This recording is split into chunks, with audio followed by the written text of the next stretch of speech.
Hey guys, welcome to the channel. It's Jack with Stronghold Strength and Conditioning. And today, we're looking at whether or not eating breakfast is truly a good strategy for weight loss. But before we get into that, make sure you take a moment and hit that subscribe button so you don't miss out on future content like this. Every Thursday, we're talking about resolving pain, preventing injury, and overall optimizing your performance as a human being. So jump on that. Ready? Let's get into the topic of the day.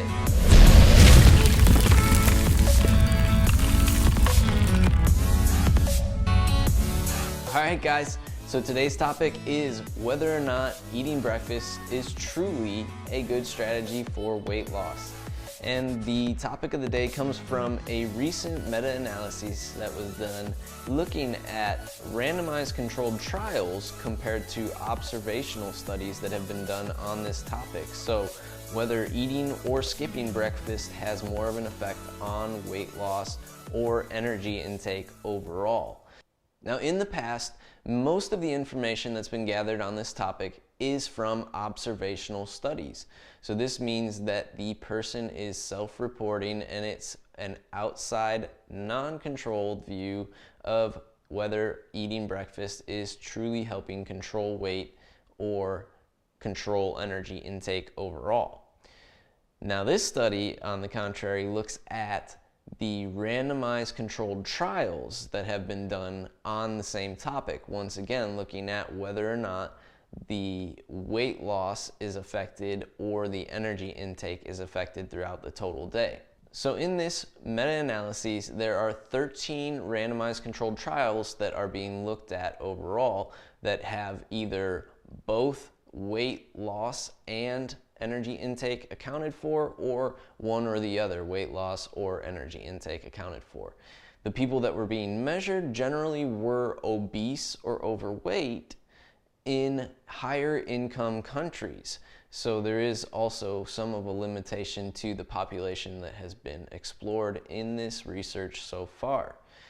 Overall, the study's average length was about 6 weeks long. So they're not the longest studies in the first place to begin with, and we're not studying the largest population either at the same time. But this could still provide us a different perspective when we have a little bit more control on the topic overall, even though it still probably could be further studied.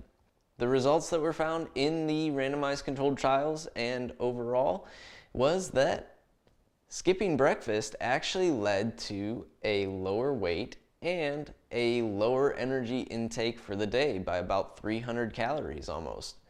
So contrary to what the observational studies have been showing, these randomized controlled trials are actually saying that skipping breakfast might be more effective as far as a strategy goes for weight loss and energy intake control overall. Now the quality of these studies could be improved by adding blind factors to the studies themselves and increasing the population that is being studied, not being limited just to those that are overweight and obese, but also expanding out into different populations. We could also look at longer duration studies. So there is really more work to be done with this topic overall, but it is an interesting bit of information that gets provided here. What factors could be leading the observational studies to be a little bit contrary to those of the randomized controlled trials? Well, maybe those that are actually doing the self-reporting have better habits to maintain their energy balance throughout the day, later on in the day, or something along those lines that could be skewing the results of those observational studies. Now, the other thing that should be taken into account with either set of these studies, observational or randomized controlled trials, is that they're simply looking at whether the individual is eating breakfast or skipping breakfast. And it really provides no information on whether the person is eating a breakfast of high quality nutrition or simply eating a breakfast to eat a breakfast for breakfast's sake. The other thing that could be accounted for is the duration of the fast that's actually being broken with the breakfast. So if breakfast is technically just that first meal of the day that's breaking the fast after the night, then how long of a fast was actually being done prior to eating breakfast? Does that truly affect whether they're losing weight or maintaining it or gaining it, or the energy intake overall on their balance? I'd be willing to bet that it does. So essentially, take the information for what it's worth today, that there is some evidence supporting skipping breakfast just as much as there's some evidence supporting eating breakfast. Just know that there probably are more factors behind it all that would be supporting one or the other. And in the end, overall, it comes down to being able to control your energy intake for the day and put yourself in a caloric deficit overall in order to create that weight loss, whether you are eating breakfast or skipping breakfast. So I'll be putting a link to the meta-analysis down below so you can take a look for yourself. And I'll also have down there my free nutrition guidelines for mobility and human performance. Grab that, you'll enjoy it, I promise.